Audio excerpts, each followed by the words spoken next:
Senior খেলোয়াড়দের সম্মান রক্ষার্থে এশিয়া কাপের ক্যাম্পে ডাকা হয়েছে বলে জানান বাংলাদেশ হকি দলের কোচ মশিউর রহমান বিপ্লব। ফেডারেশনের সাধারণ সম্পাদকের মতে অল্প সময়ের মাঝে গঠিত চূড়ান্ত দল নিয়ে বিশ্বকাপে কোয়ালিফাই করতে চান তারা। পাকিস্তান নাম প্রত্যাহার করায় এশিয়া কাপ হকিতে খেলবে বাংলাদেশ।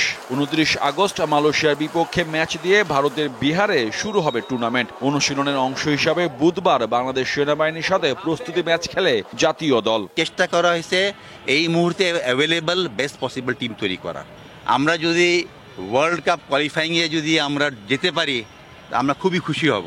ওটার জন্য আমাদেরকে 5th পজিশন নিতে হবে। আইএইচএফ থেকে বাংলাদেশকে আমন্ত্রণ জানানো হয় সোমবার। পরদিন মঙ্গলবারই ঘোষিত 18 সদস্যের চূড়ান্ত দলের অধিনায়কত্ব পান রেজাউল করিম বাবু। বিহারের দল নিয়ে ভালো কিছু করার লক্ষ্যে চাপ নিচ্ছেন না তিনি। যারা আর কি এক্সপিরিয়েন্স প্লেয়ার ছিল তারা যদি ফিজিক্যালি ফিট থাকতো তাহলে টিমের জন্য তারাই বেস্ট ছিল। যেহেতু তারা ফিজিক্যালি 10-12 দিনের মধ্যে একটা প্লেয়ার ফিট হতে পারে না, এটা আপনারাও জানেন।